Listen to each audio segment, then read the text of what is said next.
What's up, metal brethren? Scott Tannic one coming at you again live from the dungeon with another discussion video, and I want to discuss and touch on Slipknot in general. Um, I'm gonna go right off the bat and say this: I'm a huge fan of the first two albums by this band. I think they were very original, just kind of took the mainstream by storm, especially back in '99 with the self-titled debut. And I just think it's one of those standout albums of the early 2000s, 99, late 99, whatever you want to say. And then the follow up, Iowa, I think, is their standalone masterpiece, just beast of an album. I think that's probably the most significant album that Slipknot's had in their entire career. And, saying all that, I want to get into the real meat and potatoes of this discussion video in general. The fans of this band really work my nerves hardcore. Now, I'm not saying all of you, I'm just saying the elitist fans of this band that think that this is just the be all end all metal band really just get on my nerves, especially how they cling to every little word that Corey Taylor lets escape from his cake hole.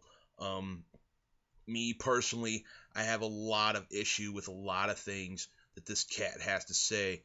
For one, I think he's just a disrespectful little turd on a lot of stuff, and the audacity that he has to say some of the things he says in the media in these interviews, I just think he needs bitch slapped for a lot of it.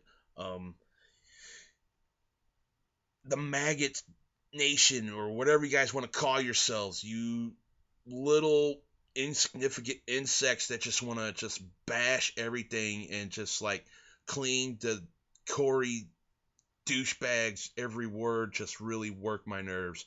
I can't express that enough. The thing is, I started out really liking this band, and then Subliminal Verses came out, and I was like, all right, that's, a little bit different. And then, it just went downhill from there, especially when, Stone Sour came into the mix, and I'm just like, what the hell is this crap? And, that's, to each their own. I don't go and troll the sites on, let's say, Facebook, for example. There's certain pages on Facebook that just are all on Corey Taylor's bandwagon like all the time, and I'm just really sick to death of hearing about it, especially with the release of the Gray Chapter. I think that album is just, I get what they're trying to do. I understand it. It's a tribute to their late great bass player Paul Gray. Awesome. That's great and everything, but I tuned out of this band after the third record. I'm going to be totally honest with you. And, I got a lot of friends that are really big fans of this band. And you know what? That's cool. And, they don't come at people like some of you diehards. And some of you diehards are just some of the most disrespectful little insects I've seen out there in the metal community. Kind of gives the rest of us a really bad name because, you just want to smash and thrash on everything that's not Slipknot. And honestly, I think this band is really over celebrated. Yeah, they did some pretty innovative stuff with the genre. I'm not going to take away from that. But yet at the same time, it's 9 people doing the job that I think 4 can do with no problem. I just think they're really, really oversaturated in the media, especially Corey Taylor. And nowadays, with him doing this whole feuding with a pro wrestler thing, I think he's just like the biggest attention whore there is out there in metal. And I'm ashamed of the fact that I, at one time, thought this band was so great. I just kind of, not only did I fall off as a fan of their band, I just kind of want to spit directly into his face for some of the douchebag comments he makes.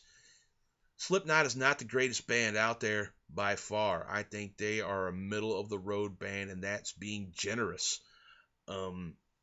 The whole masks gimmick I thought was cool to start off with, but now it's just getting really silly and just kind of overplayed. Show your face, people. Are you? I'm not going to go into that because there's bands like Guar who I think just stomps Slipknot into the mud with the gimmick. I mean, they're so over the top and just great with it, and where Slipknot just looks like, I'm not digging on the vibe of this band in the latter years of their career. And honestly, a lot of you people out there just need to kind of give it a break with all this hating and just straight up douchebaggery that comes from the Maggot Nation. A lot of you hardcores, I mean, I can name 15 bands off the top of my head that will play Slipknot under the table any old freaking day of the week.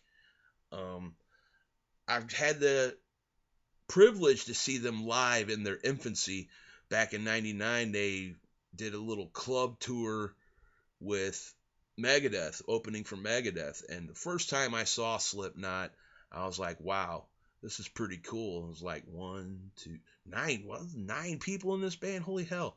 But, and then, the set started, and honestly, some of the classics that they played, I mean, they played pretty much the first album, because that's all they really had out at the time. And I was like, wow, I was a fan then. I went to the merch booth, picked up their record, and it's like, wow, this is going to be one of those bands that I think is just going to stomp a lot of the stuff that's out there in the mainstream. And then, I couldn't have been more wrong. I feel like, just, I mean, the whole thing behind this band that I think is just kind of ridiculous is the fact that a lot of the songs have taken a complete left turn from them first two records. And I'm not trying to bash the fact that, they've gotten successful and, a lot of people are, talking about them, listening and buying their records. I think that's a great thing. I'm glad that, that they're part of the metal scene and, but at the same time, it gives a lot of the bands that really sing for their supper a really bad name and a bad rap because a lot of their later stuff I just think is really unintelligible and just recycled dog shit, man.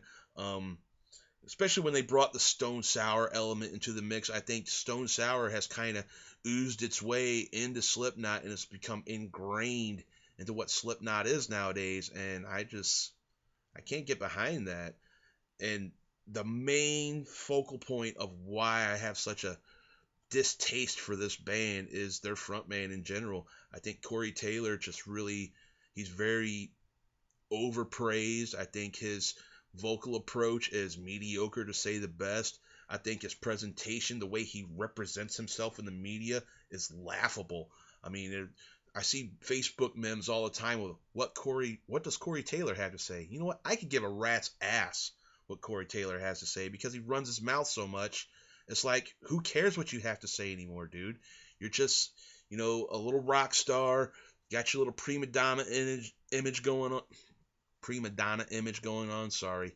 This band gets my blood up, especially Corey Taylor with his blatant disrespect for a lot of things in the scene, how he likes to knock legendary bands. I am not going to go into that because I don't know how much of that's true, but I mean, he says this crap in, legit metal magazines. So, I mean, why would they plagiarize and lie? I just think that this band kind of needs to just take a little bit of time off and stop just driving the machine that is Slipknot. I think a little bit of a hiatus probably would do them some good, especially if they came back with something that's a little more back to basics, back to the roots of what I've loved about the band in the beginning.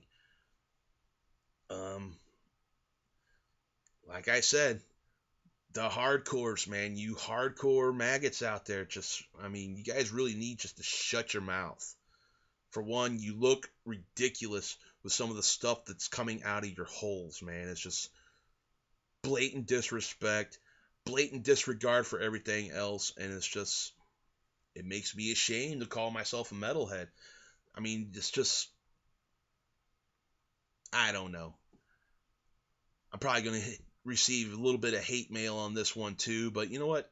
My opinion is my opinion, and I think this band is completely oversaturated being shoved down everybody's throats. They think they're the greatest thing to ever walk the planet. I understand confidence as a performer and as a musician, but at least have a little bit of ass to back up those claims. And I don't think anything from all hope is lost or whatever the F you want to call it up until now, it doesn't back up the big game that this band talks. But, that's my opinion. I think the best way to stop stuff like this is just to tune out. And that's exactly what I have done. I tuned out of this band after the Subliminal Verses. I just think this band is just too big for its britches. They try to, attack certain genres of metal, and I just think they do a really crappy job at doing so. And the thing is, it really gets me, is a lot of these people swallow it whole. Everyone thinks, what Corey Taylor has to say is the gospel according to metal, and he doesn't represent all of us. He doesn't represent me. He doesn't represent a lot of the bands that I champion and listen to, because a lot of the bands that I champion and listen to wouldn't give this band the time of day to even tour with them. But, that's my opinion. Another thing, I had an instance with a discussion that was going on social media about this band, and I just, at that point, I'd had enough of hearing the crap that was coming out of his mouth, Corey Taylor, and I said something, I can't remember what I said, but they saw my Goat Horror t-shirt, which is one of those bands that I just can't praise enough, and, they started knocking them, saying, oh, they're total garbage, no, and, that's the worst band ever, they got a shit name, they got shit music, and you know what? That next month, boom, Goat Horror's headlining the side stage at Knotfest, so joke's on you, buddy, because I don't understand where you're coming from. Slipknot is not the greatest thing since sliced bread, hands down, but, again, that's my opinion. Let me know what yours is. Hit me down in the comments, subscribe, or unsubscribe since, I said a little bit inflammatory remarks about America's sweetheart metal band. Take it easy, metal brethren. Keep it real, keep it metal. Later on.